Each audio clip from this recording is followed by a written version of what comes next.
नमस्कार दोस्तों, मैं रिशु आप सभी का स्वागत करती हूँ अपने YouTube चैनल पे और उम्मीद करती हूँ आप सब ठीक होंगे और पढ़ाई कर रहे होंगे।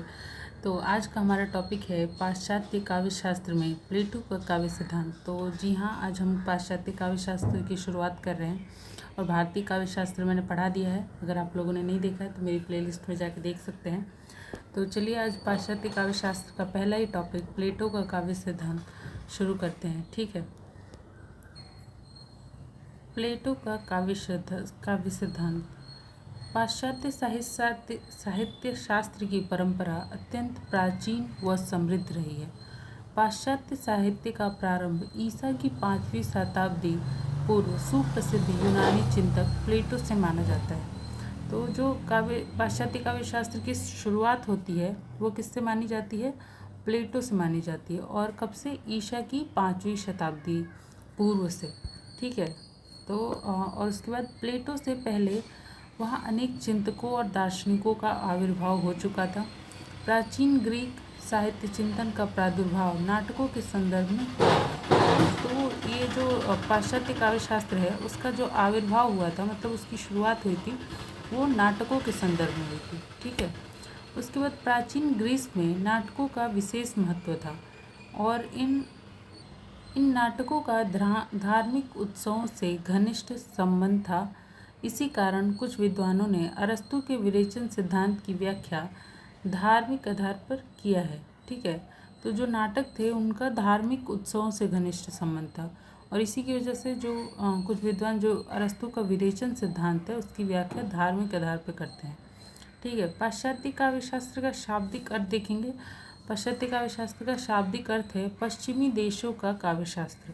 पाश्चात्य मतलब पश्चिमी देश और काव्य शास्त्र का मतलब पश्चिमी देशों का काव्य शास्त्र। ठीक है। उसके बाद पाश्चात्य काव्य शास्त्र में प्लेटो, अरस्तु, लोंजाइनस ये तीनों यूनान के थे। ठीक है। तो परीक्षा में ये भी पूछा जाता है कि ये लोग मतलब किसी भी काव्य शास्त्री के बारे में उठा के पूछ देगा ये लोग कहाँ से थे, तो ये ध्यान में रखेंगे। तो प्लेटो, अरस्तु और लोंजाइनस यूनान से थे और वर्ड्सवर्थ, कॉलरिज और रिचर्ड्स ये तीनों इंग्लैंड से थे। ठीक है। उसके बाद ये क्रोचे इटली से और टी.एस. एलियट अमेरिका से थे। तो ये भी ध्यान में रखेंगे, क्रोचे इटली से और टी.एस. एलियट अमेरिका से थे। प्लेटो से पूर्व 3 सिद्धांत प्रचलन में था। वो है पहला प्रेरणा का सिद्धांत और दूसरा अनुकरण का सिद्धांत और तीसरा विरेचन का सिद्धांत। ठीक है। तो जो 3 सिद्धांत थे वो पहले से ही प्रचलन में थे। प्लेटो से भी पहले प्रेरणा का सिद्धांत, अनुकरण का सिद्धांत और विरेचन का सिद्धांत। तो प्लेटो के काव्य सिद्धांत के बारे में बात करेंगे तो प्लेटो का जो जन्म है वो जन्म हुआ था इनका 427 से 428 ईस्वी पूर्व। तो इनका जन्म तिथि भी याद रखेंगे, मतलब जो जन्म का सन है वो याद रखेंगे क्योंकि ये भी परीक्षा में पूछा जाता है, इनका समय पूछा जाता है। और ये एथेंस यूनान में मतलब हुआ था इनका जन्म। तो यूनान तो मतलब पूछ सकता है, कभी कभी एथेंस भी पूछ देता है। ठीक है। उसके बाद प्लेटो को आदर्शवाद का जनक कहा जाता है। प्लेटो को आदर्शवाद का जनक कहा जाता है। ठीक है। और इनका जो निधन हुआ था वो है 347 ईस्वी पूर्व। इनका जो निधन का डेट है वो है 347 ईस्वी पूर्व। इसके बाद इनका जो मूल नाम था वो अरिस्तोकलिस और सुकरात के द्वारा दिया गया था। मतलब जो इनका मूल नाम था वो सुकरात और अरिस्तोकलिस का दिया हुआ था और वो नाम था प्लातोन। मतलब प्लेटो का जो मूल नाम था वो था प्लातोन और प्लेटो सुकरात के मेधावी छात्र थे। मतलब प्लेटो के गुरु कौन थे? सुकरात। ठीक है। अंग्रेजी में इनका नाम प्लेटो था। ठीक है। अंग्रेजी में इनका नाम प्लेटो मतलब था, ये भी याद रखेंगे। उसके बाद प्लेटो को भारत में अफलातून कहा जाता था। प्लेटो को भारत में अफलातून कहा जाता था। प्लेटो संस्कार और स्वभाव से कवि तथा शिक्षा और परिस्थिति से दार्शनिक थे। मतलब स्वभाव से तो कवि थे लेकिन शिक्षा से दार्शनिक थे। ठीक है।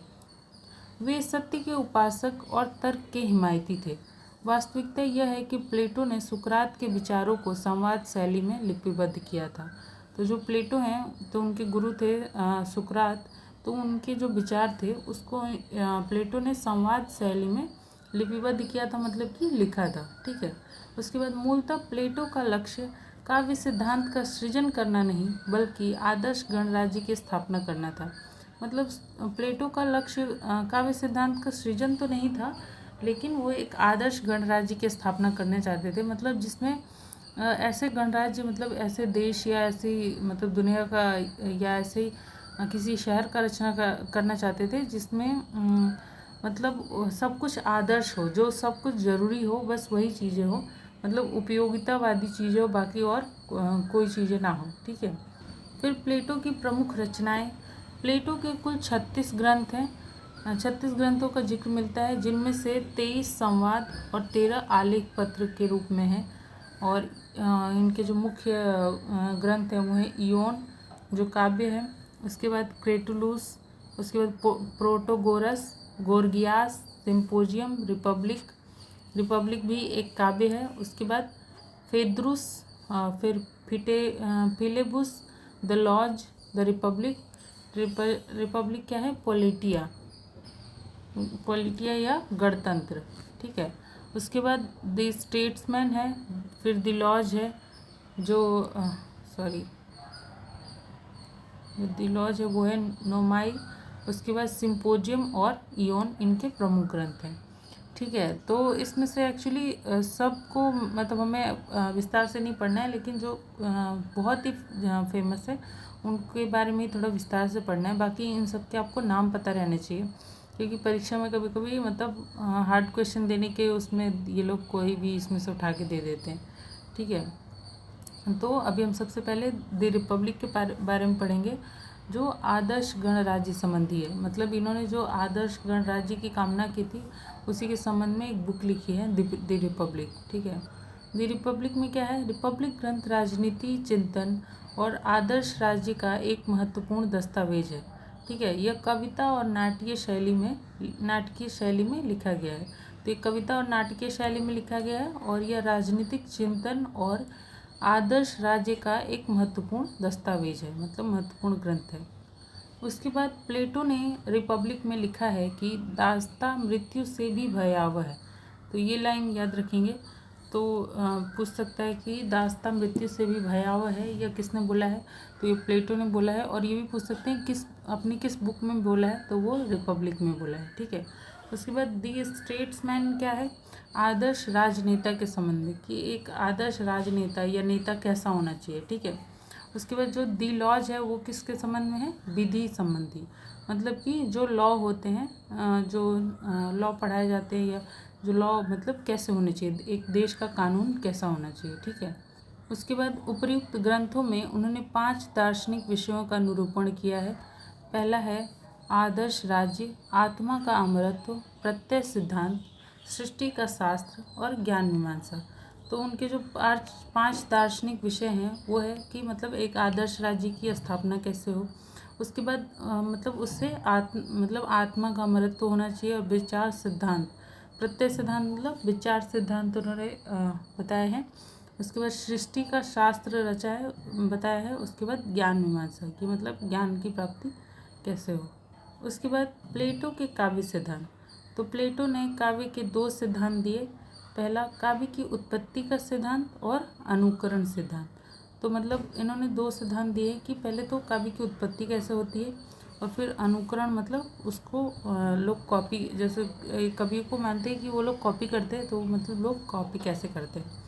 ठीक है। तो पहले देखेंगे काव्य की उत्पत्ति का सिद्धांत क्या है। तो जो दैवी प्रेरणा का सिद्धांत है, मतलब कि भगवान के द्वारा बनाया हुआ। ठीक है। उसके बाद काव्य सृजन एक प्रकार से ईश्वरीय उन्माद का परिणाम है। तो उन्माद क्या है, एक तरह से एक मानसिक बीमारी है। तो इनके कहने का मतलब है कि जो काव्य सृजन है वो एक प्रकार से ईश्वरीय मतलब भगवान के द्वारा दिया हुआ एक मानसिक रोग का परिणाम है। जो लोग काव्य सृजन करते हैं मतलब वो मानसिक रोगी हैं, इनके प्लेटो के कहने का मतलब है। ठीक है। उसके बाद इनके कुछ कथन हैं वो हम देखेंगे। तो प्लेटो क्या कहते हैं कि कवि की काव्य चेतना एक बांसुरी है जिसमें स्वर फूंकने का काम ईश्वर करता है। अथवा काव्य एक वीणा है जिसके तार ईश्वर के स्पर्श से झंकृत हो उठते हैं। कवि केवल मतलब इनका मानना है कि जो काव्य चेतना है वो एक बांसुरी, और उसमें मतलब ये इनका मानना है कि इसमें जो काव्य होता है वो सिर्फ ईश्वर के द्वारा ही किया जाता है और वही एक अच्छा काव्य है। बाकी मतलब जो कवि करते हैं वो कवि केवल माध्यम है, वास्तविक रचयिता ईश्वर है। मतलब प्लेटो मानते हैं कि कवि सिर्फ एक माध्यम है, सिर्फ अनुकरण करता है, और जो ईश्वर हैं वही असली काव्य के रचयिता हैं। ठीक है। उसके बाद प्लेटो ने काव्य को नैतिकतावाद एवं उपयोगितावादी दृष्टि से देखा है। उनके अनुसार काव्य ग्राह्य है जो मनुष्य में नैतिकता का संचार करे और उससे आदर्श नागरिक बनाए। मतलब प्लेटो ने काव्य को भी जैसे ऐसे उसमें देखा है कि उसमें नैतिकता होनी चाहिए, अगर कोई पढ़ता है तो उसके में नैतिक विचार आए। उसके बाद वो उपयोगितावादी होना चाहिए काव्य। ठीक है, तो तभी वो काव्य ग्राह्य है, मतलब ग्रहण करने योग्य है, वरना नहीं है। तो मनुष्य में जो नैतिकता का संचार करे, नैतिकता जगाए और जो आदर्श नागरिक बनाए जिसमें, तो वही काव्य मतलब इनके हिसाब से अच्छा है। ठीक है, नहीं तो सब बेकार है। उसके बाद प्लेटो ने काव्य और कवि पर 3 गंभीर आरोप लगाए हैं। तो प्लेटो ने पहला क्या आरोप लगाया है? प्लेटो ने कवि पर भी आरोप लगाए हैं और काव्य पर भी। तो काव्य पे क्या बोला है कि काव्य अनुकृति की अनुकृति है। मतलब जो काव्य है वो अनुकृति की भी अनुकृति है। मतलब उनके कहने का मतलब है कि ईश्वर कोई चीज़ बनाता है और उसका अनुकरण करके मतलब एक कारीगर कुछ बनाता है, और उसका भी अनुकरण करके कवि या कलाकार कुछ मतलब बनाता है। तो वो एक तरह से काव्य क्या हो गया? अनुकृति की भी अनुकृति हो गया। ठीक है, ये ऐसा प्लेटो का मानना है। उसके बाद कवि स्वयं अज्ञानी होने के साथ साथ अज्ञानता का प्रसारक है। तो ये भी मानते हैं प्लेटो कि कवि तो अज्ञानी है ही और अज्ञानता को फैलाता भी है। ठीक है, उसके बाद कवि समाज में अनाचार का पोषण करने वाला अपराधी है। मतलब जो कवि है वो अनाचार फैला रहा है समाज में अपनी कविताओं के द्वारा। ठीक है, ऐसा प्लेटो मानते हैं। उसके बाद प्लेटो के अनुसार काव्य के 3 भेद हैं। पहला है अनुकरणात्मक काव्य, जिसमें प्रहसन और दुखांत नाटक आते हैं। ठीक है, प्रहसन मतलब कि जिसमें व्यंग हो, हंसी हो वो। तो और दुखांत नाटक मतलब जिस नाटक का अंत मतलब दुख भरा हो, जिसमें जो मेन कैरेक्टर होते हैं उसकी मृत्यु हो जाए, तो वो दुखांत नाटक हो जाता है। ठीक है, उसके बाद अनुकरणात्मक काव्य के 2 भेद हैं। प्रहसन जिसका अर्थ है व्यंग या हास्य, और दुखांत, ये मैंने पहले बता दिया। उसके बाद वर्णात्मक या प्रगीत। प्रगीत में क्या होता है? शब्द माधुर्य या लय। जो वर्णात्मक होता है उसमें शब्द माधुर्य और लय होता है। उसके बाद इसको डिथिरैप भी बोला जाता है। जो वर्णात्मक, प्रगीत या डिथिरैप, मतलब इनके 3 अंग माने गए हैं: शब्द, माधुर्य और लय। उसके बाद तीसरा है मिश्र महाकाव्य। ठीक है, तो मिश्र जो है उसमें क्या आता है? महाकाव्य, जिसमें कवि कुछ अंश तक अपने माध्यम से और कुछ अंश तक पात्रों के माध्यम से अपनी बात कहता है। तो मतलब जो महाकाव्य ऐसी चीज़ है जिसमें कवि कुछ बातें अपने माध्यम से और कुछ बातें पात्रों के माध्यम से कहता है। ठीक है, उसके बाद प्लेटो के काव्य सिद्धांत के विशेष तथ्य क्या हैं वो देखते हैं। प्लेटो ने काव्य की देवी को म्यूजेस कहा है। ठीक है, प्लेटो ने जो काव्य की देवी है उसको म्यूजेस कहा है। उसके बाद प्लेटो ने त्रासदी को दूषित विचारों का पोषण कर व्यक्ति को उन्मादग्रस्त करने वाली रचना माना है। तो मतलब जहाँ अरस्तु त्रासदी को अच्छा मानते हैं, अभी हम अरस्तु का पढ़ेंगे तो उसमें देखेंगे, वहीं प्लेटो त्रासदी को मानते हैं कि ये दूषित विचारों का और पोषण करती है। ठीक है, और व्यक्ति को उन्मादग्रस्त मतलब मानसिक रोगी बनाने वाली रचना होती है। ठीक है, ऐसा प्लेटो मानते हैं। फिर प्लेटो काव्य को जला देने वाली बात कहते हैं। मतलब प्लेटो कहते हैं कि काव्य इतनी मतलब बेकार चीज़ है कि उसको जला के फेंक देना चाहिए, मतलब उसको समाज में रहने का अधिकार ही नहीं है। ठीक है, उसके बाद प्लेटो जो है मोची का महत्व कवि की तुलना में अधिक देते हैं। मतलब प्लेटो एक मोची को एक कवि से ज़्यादा महत्वपूर्ण मानते हैं। ठीक है, उसके बाद प्लेटो स्वयं एक कवि हैं और उनकी काव्य रचनाएं ऑक्सफोर्ड बुक ऑफ वर्स में संकलित हैं। तो ये भी बात एक जानने वाली है कि प्लेटो स्वयं एक कवि हैं और वो कवि से नफरत भी करते हैं, और उनकी जो काव्य रचनाएं हैं वो ऑक्सफोर्ड बुक ऑफ वर्ड्स में संकलित है। ठीक है। प्लेटो का अनुकरण सिद्धांत। तो प्लेटो का अनुकरण सिद्धांत क्या है? प्लेटो के अनुसार वस्तु के 3 रूप होते हैं।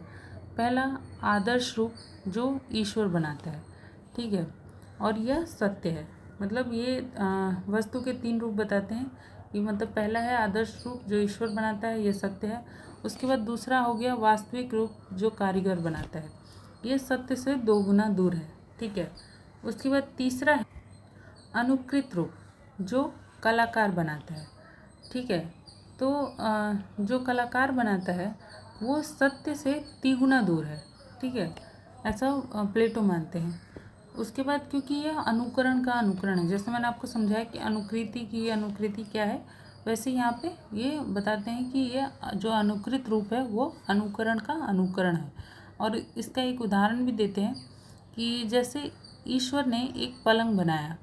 ठीक है, अतः यह सत्य है, ईश्वर ने एक पलंग बनाया, यह सत्य है।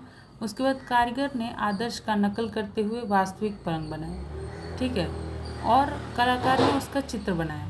तो इस तरह से वो तीनों चीज़ों को समझाते हैं कि जैसे ईश्वर ने एक पलंग का रूप बनाया तो यह सत्य है, और कारीगर ने उसका नकल करते हुए एक वास्तविक पलंग बनाया तो यह सत्य से 2 गुना दूर है, और कलाकार ने सिर्फ उसका चित्र बना दिया तो ये सत्य से 3 गुना दूर है, और इसका कोई उपयोग भी नहीं है। मतलब अब पलंग के चित्र का क्या उपयोग है? तो ऐसा प्लेटो मानते हैं कि मतलब उनकी नज़र में, क्योंकि वो हर चीज़ों को उपयोगितावादी दृष्टि से देखते हैं, इसलिए वो बोलते हैं कि उस चित्र का कोई उपयोग नहीं है। उसके बाद प्लेटो के अनुकरण सिद्धांत का विशेष तत्व क्या है? तो जो उनका अनुकरण सिद्धांत है उसका विशेष तथ्य क्या है वो देखते हैं। प्लेटो की दृष्टि में अनुकरण का अर्थ हूबहू नकल है। मतलब प्लेटो मानते हैं कि अगर कोई अनुकरण कर रहा है तो वो हूबहू मतलब कॉपी कर रहा है। ठीक है, उसका उसमें अपना कुछ है ही नहीं। उसके बाद प्लेटो के अनुसार कवि अनुकरण का अनुकरण करता है। ठीक है। उसके बाद अतः काव्य या अन्य कलाएं सत्य से 3 गुना दूर है। ठीक है, मैंने समझाया आपको कि सत्य से 3 गुना दूर कैसे हैं। उसके बाद काव्य एवं अन्य कलाएं सत्य से 3 गुना दूर होने के कारण त्याज्य है। त्याज्य मतलब त्याग करने योग्य है, मतलब वो रखने के लायक नहीं है, उसको त्याग कर देना चाहिए। ठीक है। उसके बाद देखेंगे प्लेटो के महत्वपूर्ण कथन। तो प्लेटो के महत्वपूर्ण कथन क्या है? एक्चुअली परीक्षा में ये पूछ लिया जाता है कि कोई भी उनके कथन दे के, और बहुत सारे काव्यशास्त्री हैं, उन्होंने अलग अलग अपने अपने कथन दिए हैं। तो जब आप सारा पढ़ लेंगे तो आपको कंफ्यूज होने की मतलब संभावना रहती है। तो इनका भी कथन है कुछ कुछ जो बहुत महत्वपूर्ण है। तो पहला है कि गुलामी मृत्यु से भी अधिक भयावह है। ठीक है, तो वो ये वाला पहले वाला ही कथन है, दासता या गुलामी मृत्यु से भी अधिक भयावह है। उसके बाद इनका दूसरा कथन है कविता भावों और संवेगों को उद्दीप्त करती है और तर्क एवं विचार शून्यता को प्रोत्साहन करती है। मतलब इनका मानना है कि कविता जो है वो भाव को बढ़ाती है, और जो हम मतलब तर्क कर सकते हैं उसको मतलब जो तर्क कर सकते हैं, विचार कर सकते हैं, उसको वो कम कर देती है। क्योंकि अगर हम भाव में डूब जाएंगे तो हम वहाँ पे तर्क नहीं कर पाएंगे, विचार मतलब कुछ नहीं कर पाएंगे। उसके बाद प्लेटो का मानना है कि आदर्श गणराज्य में कवियों का कोई स्थान नहीं है। तो जो प्लेटो हैं वो कहते हैं कि जो वो आदर्श गणराज्य की कल्पना करते हैं उसमें वो कवियों को कोई स्थान नहीं देते हैं। उसके बाद काव्य समाज के लिए हानिकारक है, जिसका आधार ही मिथ्या है, वह उपयोगी कैसे हो सकता है? तो इनका मानना है कि जो काव्य है उसका आधार ही मिथ्या है। मतलब अगर किसी ने किसी चीज़ की पेंटिंग बनाई या किसी चीज़ पे कविता लिखी है तो वह उसका आधार ही एक तरह से मिथ्या हो गया, तो फिर वो उपयोगी कैसे हो सकता है? तो ये मानते हैं कि काव्य जो है समाज के लिए हानिकारक भी है। ठीक है, तो यहाँ पे ये प्लेटो का काव्य सिद्धांत समाप्त होता है। और अगर आपको कोई भी डाउट होता है तो आप कमेंट करके पूछिए, और अगर मेरी वीडियो अच्छी लगती है तो लाइक, सब्सक्राइब और शेयर कीजिए। धन्यवाद।